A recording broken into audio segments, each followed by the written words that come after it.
What's up guys, it's Joey, how are you guys? So I've been to about 40 countries now and I've been traveling for about 3 years of my life across 6 different continents. But one question I get asked all the time is how I afford to travel like this. And before you click off this video, this isn't gonna be some digital nomad thing. I'm not trying to sell you anything. This isn't a marketing scheme or anything like that. I just wanna give you guys 10 things that I've done to travel the world for cheap or even free sometimes that I think you could implement in your life today and go travel the world if you want. But none of these are gonna be like travel hacks to get you into 5-star resorts across the world or anything like that. Get that out of your head. We're only talking like realistic, legal, practical things you can do to travel the world. So before we get in this though, leave a like if you haven't already and subscribe down below for more travel content. It really helps me out, supports the channel, all the things, you guys know the drill. Without further ado, let's jump into the 10 things you can do to travel the world without spending money. So the first thing I want to talk about is airline alliances. So racking up those miles, getting free trips all around the world because of other trips you've taken, that kind of stuff. So a lot of people know a little bit about this, some don't know anything at all. But one thing I want to talk about is you really want to pick an alliance. So it doesn't mean one specific airline. A lot of the airlines actually work together all around the world. So there are 3 different ones: Star Alliance, SkyTeam, and Oneworld. So those are like basically the 3 different groups of airlines that all work together, and you can rack up miles for any of those airlines that you pick within the same one. So I picked SkyTeam because mainly that's Delta, that's close to home here in the US, but they're also partnered with like Air France, Korean Air, KLM, all these big airlines all around the world that I have gotten miles, even for flights that aren't with Delta. I get Delta miles for any of those things. And so it's the same thing with Oneworld or Star Alliance. It doesn't really matter which one you pick, but you always want to go with flights that are that airline group. I mean, it just makes sense because then you can rack up those miles quickly. And that's how I've gotten to pay for trips. Like that's how I got to go to Australia with completely free miles. That's how I got to go to Europe where it's completely free miles. You can also attach your number even if someone else is paying for the flight. So when I got my Peace Corps flights to Liberia, those were all miles that I got to then later fund other trips. So even though I didn't buy that ticket, it wasn't my money, I got those free miles to go somewhere else in the world. So definitely look into something that makes the most sense for you. It doesn't have to be SkyTeam. I'm not like promoting them, but that's just the one I happen to use. But all 3 of them, you just kind of want to pick one and stick with it and rack up those miles. I have now over hundreds of thousands of miles that I can use for free trips all over the world. And that's just because I picked one airline to stick with. The second thing, and a lot of people don't want to hear this, but is to work while you're abroad. That is the easiest way to not be spending money while you're abroad. And if you are working, you're still traveling, you're still immersing yourself in that culture. And to me, you're immersing yourself even more into that culture. I mean, my goal has always been to travel and work on all 7 continents. Not just to be a tourist on all 7 continents, but I really want to dive into life, stay a while, work, immerse myself in it, and really get to experience that culture. I think working and participating in that society is going to be the best way you can experience that. So an example of this, in college I took an internship down in Chile. They paid for me to come down there, they paid for my housing, my food, all that. I made a little money while I was working, not much because I was an intern, but all my expenses were covered. So I wasn't spending any money to be in Chile. I got to live there for 4 months, go all around the country, all these different things. Yes, I'm working, but also like I still have free time and I'm not working in the United States. I'm getting to work somewhere else that on my weekends I can go. I was going hiking glaciers up to Argentina and going skydiving over Chile and going surfing out in the Pacific and just all these different things that like, yes, I'm working, but I wouldn't be able to do these back home. And it's normally just an easy way to have cash, have a place to be, have food, all that kind of stuff while you're traveling. I mean, no, you're not gonna have the free time that you would if you were just like spending tons of money and out in a hotel and doing whatever you wanted. At least you're there. And if you want to travel, that's better than being back at home. So you have your weekends, you have other time off to do other things while you work. Number 3, so this is gonna be similar to working, but volunteering. I know this isn't what you guys want to hear of like traveling the world for free, but like this is the way to do it. There are tons and tons and tons of opportunities all over the world. People are always looking for volunteers, so do whatever. And they will house you, they will feed you, they will do all that kind of stuff. So if you're really like scrap for cash and you don't have like maybe the skills to work or anything and you're just looking to be in a country or taking whatever position you can, volunteering is the way to go. There are tons of different opportunities. My first travel experience ever was volunteering. It was while I was in Cambodia. I did a whole video on that, so if you want to see that and like kind of get an example of what that's like, but it can be anything. I mean, you can be volunteering in hostels or volunteering on farms or like I was for research or anything like that. There's tons and tons and tons of opportunity for volunteering. So definitely look into that. It's an easy way to get out abroad, meet people, as well as having it all covered. So number 4 is probably one of the most overlooked but easiest ways to save money on hotels and all that stuff while traveling, and that is to camp. Camping is so much fun. I do it back home, but like also while traveling, it's a whole nother experience. You're living out in nature. You're gonna see so much more, and the people you meet while camping are also super incredible, and friendships are made very, very quickly when camping. So I was just camping for an entire month in New Zealand, and that was where I was before all this in the world broke out and like how crazy things got. But yeah, so I was doing that, and it is just such an easy thing to do that we spent like most of the time no money on the campsite. So there's tons of free campsites all over that country, and a lot of the countries I've backpacked the Bahamas and done all that, and you just get to stay for free. It's very, very nice. I mean, you do want to be respectful and clean up after yourself, keep track of the environment and all that stuff, but camping is normally always a pretty good option. Number 5, so this one is going to be mainly useful in like Europe or Asia or those types of countries where there's a very good railroad system. So it's taking night trains. Night trains are super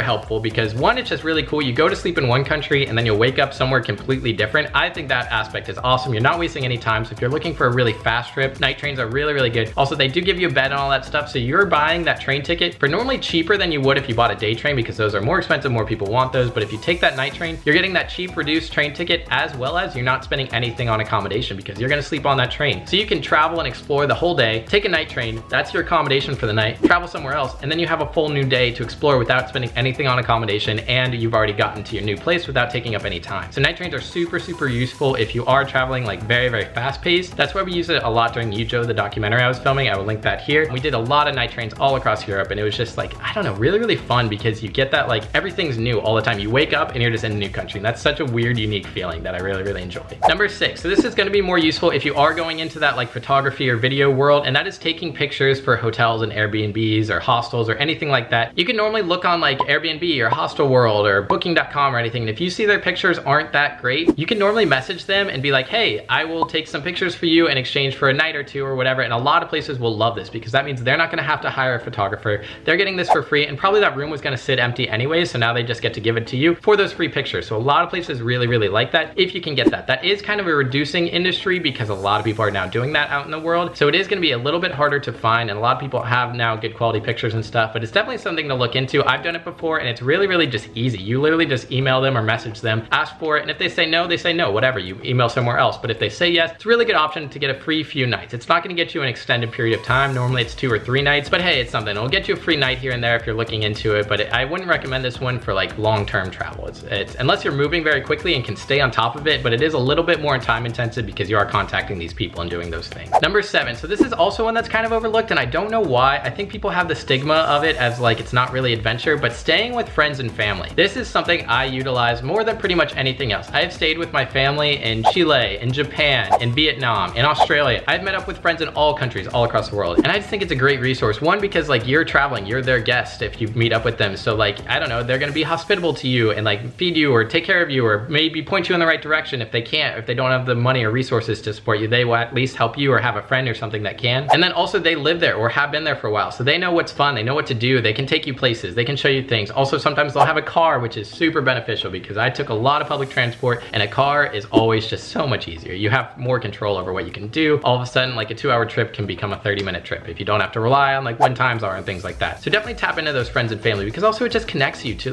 that's your family and friends. Like you get to spend time with someone abroad that you know, so you get a little piece of home, and it makes traveling a lot less lonely when you're constantly reaching out to these friends and things. And it'll always surprise you who you can meet up with in the world. Number 8, so this is gonna be one that a lot of people think are scams, but travel contests and giveaways. I cannot stress this enough. Apply, apply, apply. Maybe you'll get a tons of no's, but it just takes that one yes to like literally change your life. I got a yes, I will link that up here, and I got to travel to 15 countries, all for free. They just gave us a credit card, traveled across the whole world filming this travel documentaries. I mean, you will get no's, that's kind of inevitable, but like you already have a no if you don't apply, so it can't hurt, just do it. It may take a little bit of time, but like go for it. It will be a good learning experience, and if you get it, it can change your life. It really can. I got picked from one of those travel giveaways, and it literally has opened so many doors for me, so definitely go do that. So number 9 is gonna be vlog exchanges, video exchanges, footage, all that kind of stuff. And so that's gonna be a little bit more intensive than just taking a picture of a place or a room or you in a room or anything like that, because it's gonna be a full experience or a full video about you and this hotel or you and this travel company or you and whatever. So it's gonna be a little bit more work, but you don't need a following for this. You really don't. That's what I want you guys to take away from this. Anybody can do this that like is really passionate about video. If that's like the skill you want to develop, just make those videos, send them to people, and eventually you may get calls back, because I only had about 300 subscribers when I got my first vlog exchange. I was doing this live aboard experience, diving every day with my friends, and I made a video that I will link up here. A company saw it, they reached out to me, and their marketing team said, hey, we loved your video. We really want to bring you guys back to Thailand and film another 2 videos of these different boats and liveaboards and diving experiences so we can put them up on our Facebook. They didn't want like my YouTube showing it off. They didn't want like my following my influence or anything like that. They just really wanted my footage because they liked what I did. And the company paid for everything. I mean, they paid for our whole liveaboard experiences. I brought Panos along, and they got him certified in diving so that he could be in the videos as well. And so the whole thing was about $5,000. And like, that was kind of crazy to me because I only had about 300 subscribers. I didn't think I was good enough for that, but like that just goes to show you that your talent is recognized even without a following. If you make good videos, like people will see them and they will like them. So definitely don't shy away from that if you don't have a following. Even if you don't have any subscribers on YouTube or anything or whatever you do, if you like making videos, put them out there and maybe send them to companies, and you may get a no, but like, hey, you already have a no. So if they do respond yes, that's something that could be your next route to a free trip around the world. And number 10 is gonna be assisting someone else on a trip. So I know it's not like gonna be your trip specifically or anything, but I got to go to Uzbekistan helping out Jordan, who's Travelite here on YouTube, and I made a bunch of videos on my trip to Uzbekistan, and she was fantastic because she kind of let me do my own thing also, but she was just looking for someone that could film her in this country. She really needed a film assistant. Her and I had worked together before, so she knew I could film. We got along great. It just really worked and was cohesive. That trip was completely brought on by the Uzbekistan government. They flew me out there. They paid for everything because they invited Jordan, and then Jordan said she needed me. And I got to go all over the country with Jordan. Now, yes, I was assisting her, but she helped me out, like starting my own channel and in my videos and stuff. And so she was super nice. So yes, it's not your own project, but you never know what like helping someone else out is gonna do for you in return, because these people like are normally super helpful and nice and like friendly. And while I was there meeting all these people, I mean, there was tons of people that were assisting other creators. So there's people taking pictures or setting up equipment or filming or whatever it may be to help out these creators. So yes, they got to travel and do all the same things. They just weren't the face of it. So it doesn't always mean that you're gonna be the one in front of the camera or whatever it is. It's not always gonna be your show, but you can still travel a lot of places helping someone else out. So being behind the scenes and that kind of stuff. And once Jordan and I formed that connection, we traveled together there, we ended up traveling to 5 other countries together. So it's definitely something to look into if you're inspired by other people, reaching out to them and say, hey, if you need help, or looking for if people need help, or positions of someone traveling somewhere need a film assistant or photography assistant or something like that. So with that, that's gonna wrap up these tips. One thing I do wanna point out is that all of these are kind of gonna be going with the flow and taking opportunities as they present themselves. I never really just pick a country that I really want to go to. It's always picking what makes sense and what is gonna be affordable, what's gonna be practical for me, or someone's gonna say, hey, I'm going here, do you wanna come? And I say yes. If you're in the mindset that you really wanna go to this place and you wanna stay in 5-star hotels and you wanna do this and this and this and this, probably not gonna work out. Being flexible is one of the most important things when traveling. And traveling this way, you're gonna have to open up your mind and open up your experiences to just going out and doing different things that you may not have thought about before, but you're gonna find that you have like broadened your horizons and you can fall in love with so many different things that you may not have even thought of before. It's gonna be really, really fun. So I definitely recommend traveling this way and just kind of taking the opportunities that present themselves to you. Nice to actually do something while you're in that country instead of just being a tourist, like look at that, like actually getting to do something and get involved in wherever you are. So with that, I'm gonna end this video. Leave a like if you haven't already, and comment down below maybe something you do while traveling that I didn't think about. I'm always open to new ideas. I'm always liking to change it up and do whatever. So yeah, or just comment and say hi. I love chatting with you guys in the comments, and I will see you guys back here on Tuesday. Goodbye.